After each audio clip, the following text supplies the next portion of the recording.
تو وہ زاجان تھے، ایک شخص مسلمان نہیں تھے، اللہ کیسے اپنا ولی بناتے ہیں، گانا گا رہے تھے، لکڑی کا کھڑاؤں بجا رہے تھے، مدینہ شریف کی بات ہے، اور سب واہ واہ واہ واہ کر رہے ہیں، مسلمان نہیں ہیں۔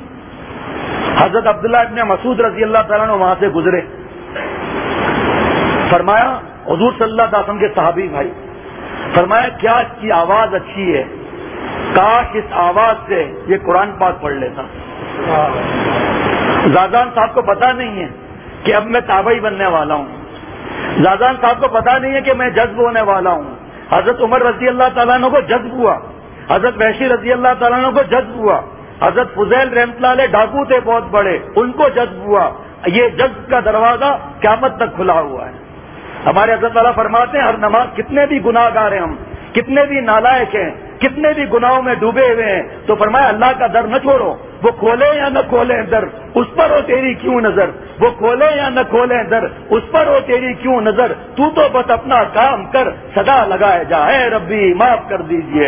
اے اللہ گناہ گار کے بھی آپ اللہ ہیں، نیکوں کے بھی آپ اللہ ہیں، اے اللہ آپ کا در چھوڑ کر میں کہاں جاؤں گا؟ جب تک میں زندہ ہوں میرا سر سلامت ہے، آپ کی چوکھٹ موجود ہے، اپنے سر کو آپ کی چوکھٹ پر گس گس کے جبیں کو تیری در پر اپنی بگڑی بنانا ہے، گس گس کے جبیں کو تیرے در پر اپنی بگڑی بنانا ہے۔ جب دلی لگا بیٹھے ہر ناز اٹھانا ہے، 100 بار وہ روٹھے 100 بار منانا ہے، 100 بار وہ روٹھے 100 بار منانا ہے۔ میرے دوستوں ساتھیوں، چھوڑنے کی چیز تو گناہ ہے، چھوڑنے کی چیز تو گناہ ہے، اسے نہیں چھوڑا، اور اللہ تعالیٰ کو اپنانا ہے، اللہ کو گناہ کر کے چھوڑ دیا۔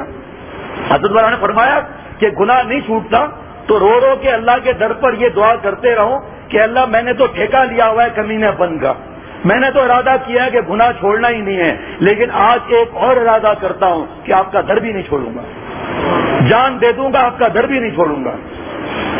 اب دیکھیے بابا کا شور ہو رہا ہے اور زادان صاحب گانا گا رہے ہیں۔ حضرت عبداللہ ابن مسعود رضی اللہ تعالیٰ نے فرمایا کہ اس کی آواز کیا اچھی ہے، کاش اس سے یہ قرآن پاک پڑھ لیتا۔ اس شور میں اللہ تعالیٰ نے زادان کے کان میں بات پہنچا دی، گانا بند کر دیا، لکڑی کا جو بجا رہا تھا باجا اس کو روک دیا۔ کب پوچھا یہ کون ہے بھائی؟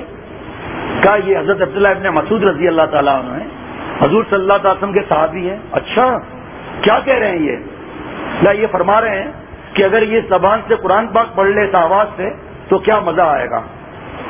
بس کام بن گیا، اب کام بن گیا۔ اللہ تعالیٰ کے پاس قابلیت شرط نہیں ہے، چاہنا شرط ہے۔ حضرت عبداللہ ابن مسعود رضی اللہ تعالیٰ کے پاس پہنچ گئے کہ حضرت کلمہ پڑھا دو۔ حضرت نے کلمہ پڑھا دیا، دھاڑے مارتا مارتا حضرت عبداللہ ابن مسعود رضی اللہ تعالیٰ کے قدموں سے چپک گیا۔ حضرت عبداللہ ابن مسعود رضی اللہ تعالیٰ بھی زاروں قطار رو رہے ہیں۔ لوگوں نے کہا حضرت ان کا تو رونا سمجھ میں آتا ہے، آپ کیوں رو رہے ہو؟ فرمایا کہ میرے نبی صلی اللہ علیہ وسلم نے فرمایا کہ التائب حبیب اللہ، توبہ کرنے والا اللہ کا دوست ہو جاتا ہے۔ ارے یارو اللہ کا دوست روئے اور عبداللہ نہ روئے، اللہ